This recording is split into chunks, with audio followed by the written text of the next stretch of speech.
हरे कृष्णा दोस्तों, आप सबका मेरे चैनल मल्टीटास्किंग मी मोटिवेशनल मीनाक्षी में बहुत बहुत स्वागत है। अब तक आपने मेरे चैनल को सब्सक्राइब नहीं किया तो प्लीज़ मेरे चैनल को सब्सक्राइब कीजिए, लाइक कीजिए, शेयर कीजिए, कमेंट कीजिए और मैं हमेशा आपको मोटिवेट करती रहूँगी। जितना मुझे ज्ञान है वो मैं आपको बांटूँगी। और आज देव प्रबोधिनी एकादशी, जिसे तुलसी विवाह एकादशी, देव उठनी एकादशी, देव उठन एकादशी, तुलसी विवाह एकादशी इत्यादि बहुत से नामों से पुकारा जाता है। हर रिलीजन, हर रीजन, हर क्षेत्र अपने अपने हिसाब से अपने अपने नाम देता है। और ये एक बहुत ही उत्तम योग है। कार्तिक मास की आज 11 तिथि है, एकादश, और साथ में तुलसी विवाह का प्रचलन है। तो अभी तक आपने मेरे चैनल को सब्सक्राइब नहीं किया तो प्लीज़ सब्सक्राइब कीजिए और मुझे सपोर्ट कीजिए। इस एकादशी का बहुत ही ज़्यादा महात्म है। 4-5 साल में एकादशियाँ हैं। वैसे तो 24 एकादशियाँ हैं, लेकिन एक निर्जला एकादशी और कार्तिक मास की दोनों एकादशियाँ, और कई बार 3 एकादशी भी होती है। तो अधिक मास होने के कारण इस महीने 3 एकादशियाँ हैं। बहुत ज़्यादा महत्व होता है इन एकादशियों का।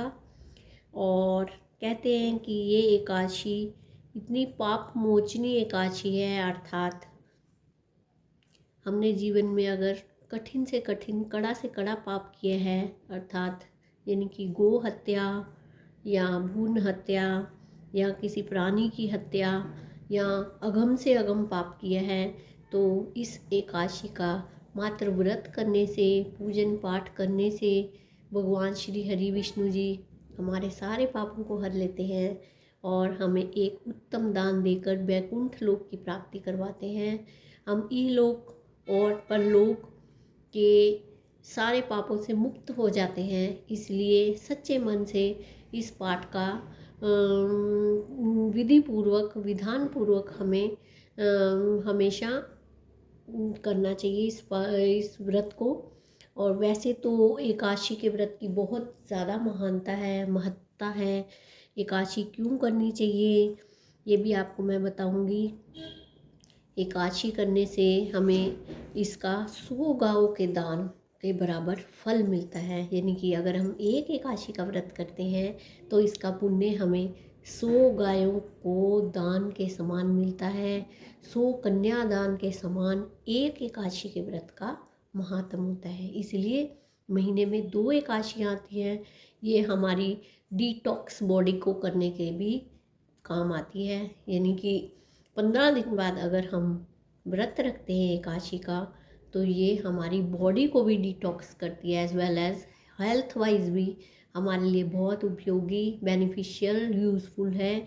और इसीलिए सनातन धर्म के अनुसार एकादशी का व्रत ज़रूर करना चाहिए। और ये बहुत ही सरल व्रत है, इसमें कोई ज़्यादा तामझाम नहीं है, ज़्यादा इसमें कठिनाई नहीं है कि हमें ये नहीं खाना, वो नहीं खाना। हम नॉर्मल रूटीन में सिर्फ अनाज का त्याग करना है। दूध, दही, फल फ्रूट, आलू, कुटू के आटा, और हम जो स्यूल होती है, पंजाबी में स्यूल कहते हैं, जो तिल होते हैं, उसकी खीर बनाकर भी इसका सेवन कर सकते हैं। और बहुत ही सरल है। पहले ज़माने में लोग, आदिकाल में लोग एकादशी का व्रत रखते थे, निर्जल निराहार करते थे, कुछ भी नहीं खाते थे, कुछ भी नहीं। लेकिन धीरे धीरे समय का प्रचलन हुआ, समय आगे बढ़ता गया, लोग परिस्थितियों के अनुसार आगे बढ़ते गए और फिर धीरे धीरे लोगों ने कंदमूल, पत्ते, ये सब चीज़ें खानी प्रारंभ कर दी। फिर क्या था, फिर समय बदलता गया, लोग बदलते गए, नियम कानून बदलते गए, सृष्टि में प्राकृतिक वातावरण बदलता गया। फिर लोगों ने समय के अनुसार फल फ्रूट भी खाना स्टार्ट कर दिया। अगर फल फ्रूट खाने लगे, फिर धीरे धीरे लोगों ने दूध पीना स्टार्ट कर दिया। अब लोग क्या कहते थे, भाई ऐसा वक्त है कि हमारे शरीर भी अलाउ नहीं करता है, हम एकादशी तो रखेंगे लेकिन हम साथ साथ में फल फ्रूट भी खाएंगे, दूध भी पिएंगे, दही भी खाएंगे। फिर क्या हुआ, फिर सृष्टि का प्रचलन बदलता गया, लोगों के नियम कानून धारणाएं बदलती गई, कॉन्सेप्ट ऑफ लिविंग चेंज होता गया, लाइफस्टाइल चेंज होता गया। लोगों ने पानी पीना, दूध दही पीना, फिर छाछ पीना, फिर फल फ्रूट खाना, ये स्टार्ट करने के साथ साथ फलोहार, जैसे हम मार्केट में जाते हैं, एकादशी होती है या नवरात्रि होती है, नवरात्रों में भी हम मार्केट में जाते हैं, वहाँ दुनिया भर की चीज़ें होती हैं। इतनी नॉर्मल डेज में चीज़ें नहीं होती जितनी कि व्रत में, नवरात्रि में हम मार्केट में देखते हैं। पूरा बाज़ार ही सजा होता है किसका, जिसमें तिल के लड्डू होते हैं, गुड़ के लड्डू होते हैं, आलू के कई तरह के चिप्स होते हैं, कई तरह की वैरायटी होती है, साबूदाने के चिप्स होते हैं, साबूदाने के पापड़ होते हैं, तिलकुट होता है, कुट्टू के आटे में सिंगाड़े का आटा होता है, मतलब पेठा होता है। इतनी वैरायटी ऑफ फूड होती है, लेकिन हर एक किसी का अपना अपना कॉन्सेप्ट ऑफ लिविंग है, लाइफस्टाइल है। Everybody have their own concept of living. मेरे अनुसार, जैसे मैं भागवत सुनती हूँ या कथा वाचन करती हूँ या श्रवण करती हूँ या नवधा भक्ति करती हूँ, तो उसमें मेरा कॉन्सेप्ट यही है कि उपवास, व्रत का क्या मतलब होता है, उपवास। तो उपवास मतलब ऊपर उठकर वास करना। किससे ऊपर उठ के, नॉर्मल रूटीन दिनचर्या से ऊपर। नॉर्मल डेज में क्या करते हैं, हम सुबह पानी पीते हैं, दूध पीते हैं, ब्रेकफास्ट करते हैं, मतलब दिन में 3 से 4 बार 5 बार हम खाते पीते हैं। तो मैं जब एकादशी करती हूँ, 15 दिन बाद एकादशी का व्रत होता है, तो उसमें मैं काफ़ी हद तक अपने मुंह को आराम देती हूँ। मीन्स बहुत कम खाती हूँ। अब ऐसा नहीं है कि मैं पूरा दिन कुछ नहीं खाती हूँ, बट काफ़ी समय मेरा अर्चन पूजन में, मुख का कार्य क्या है, अर्चन पूजन करना, बोलना। अब बोलने के लिए भगवान ने मुख तो दिया है, भजन करने के लिए, अच्छे शब्द बोलने के लिए, है ना। तो मैं क्या करती हूँ, बहुत कम खाती हूँ और भजन ज़्यादा करती हूँ। भोजन कम, भजन ज़्यादा। तो नॉर्मल रूटीन में क्या होता है, हम भोजन अधिक करते हैं और भजन तो बहुत ही कम करते हैं, जैसे मेरा मॉर्निंग और इवनिंग में होता है।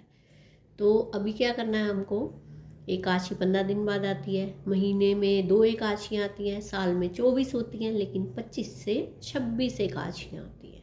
और हर एकादशी का एक अपना नाम होता है, अपनी एक कथा होती है, एक महात्म होता है। बाकी विधि तो सब में एक समान होती है। मैंने कोई डिस्क्रिप्शन नहीं लिखी है, कोई स्क्रिप्ट नहीं लिखी है, जस्ट जो भगवान जी मेरे मस्तिष्क, मेरी बुद्धि, मैंने आपको पहले भी कई बार बताया है कि हमारा मन जो है हमारी बॉडी का राजा होता है। Our mind is not a king of our body. जो हमारा मन कहता है वही हमारा ब्रेन, दिमाग, मस्तिष्क कहता है, करता है, वो उसको फॉलो करता है। किसको, हमारे मन को। जैसे जैसे हमारा मन जो जो कहता है वैसे वैसे हम फॉलो करते जाते हैं। अब हार्ट में 2 वकील होते हैं, हमारे मन के अंदर भी 2 वकील, एक अच्छा, एक सही फैसले लेता है, एक गलत फैसले लेता है, और 80% हम क्या करते हैं, इसको फॉलो करते हैं, जो गलत वकील है। जो सही है उसको नहीं करते। हमारा मन क्या कहता है, मन कहता है कि चोरी करो। अब 70% लोग कहेंगे नहीं, ऐसा नहीं है।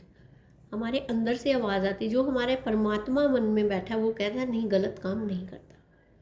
अब टेररिस्ट है, जो उग्रवाद है, ये क्या करते हैं, किसी को मर्डर करते हैं, क्यों करते हैं, ये भी अच्छे इंसान से कन्वर्ट होके उस तरफ डायरेक्शन में, वैसी वैसी सरकमस्टांसिस, परिस्थितियाँ, पर्यावरण, वैसा वैसा वातावरण, अकोमोडेशन के अकॉर्डिंग वो धीरे धीरे चेंज होते होते हो जाते हैं। लेकिन गलत काम करने से पहले भी उनके मन के अंदर जो वकील है, जो कि सही है, वो उसको एक बार बोलता है कि ये चीज़ गलत है, इसको मानना नहीं है। लेकिन परिस्थितियाँ ऐसी हो जाती हैं कि उसको वो वकील की बात ना मान के, जो बुरे वाला है मन का वकील, उसकी बात मान के फिर वो फैसला लेता है। इसलिए परिस्थितियों से ऊपर उठ के जीना है, ये मैंने पिछले ब्लॉग में भी आपको बताया है। एक्सेप्टेंस विद टॉलरेंस, मैं इसके ऊपर अलग से एक वीडियो बनाऊंगी, ठीक है। और आज फिर मैं क्या बताना चाह रही थी कि आज बहुत बड़ा दिन है, बहुत महात्म है आज के दिन का। मैं तो कहती हूँ आज से भीष्म पंचक भी स्टार्ट होता है, जिसे पंच भीष्म कहा जाता है। इसकी स्टोरी अलग से है। इसकी स्टोरी में है कि जब भीष्म पितामह जो थे वो महाभारत के युद्ध में पूरे तीर से छलनी हो गए थे, अर्जुन ने तीर से छलनी कर दिया था उनको, तब उन्होंने कृष्ण भगवान को सच्चे मन से याद किया और कृष्ण भगवान जी उनके पास आए। तो 5 दिन उन्होंने कृष्ण भगवान जी को बोला कि अब आप बोलोगे मैं सुनूंगा। क्यों?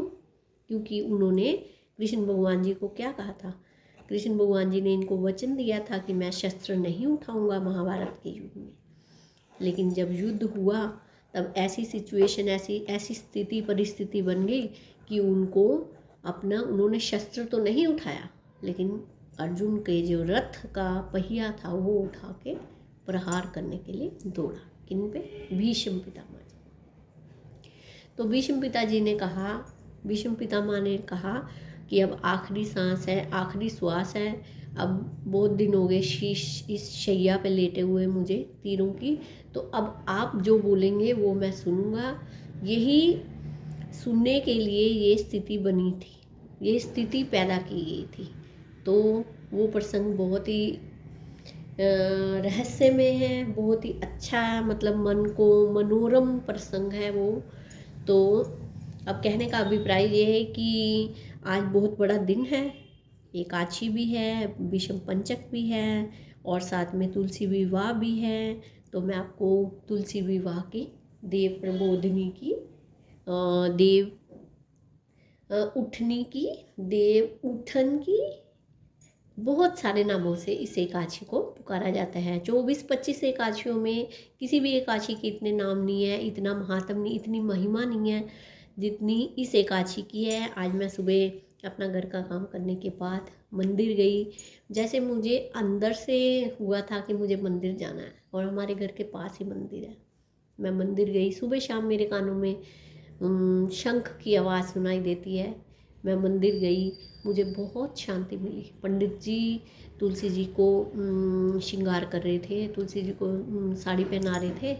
वो देख के बड़ा मेरा मन हुआ, क्योंकि शाम को मेरी क्लास है और उस वजह से मैं जा नहीं पाऊँगी मंदिर में, तो मैं दर्शन करने के लिए सुबह चली गई।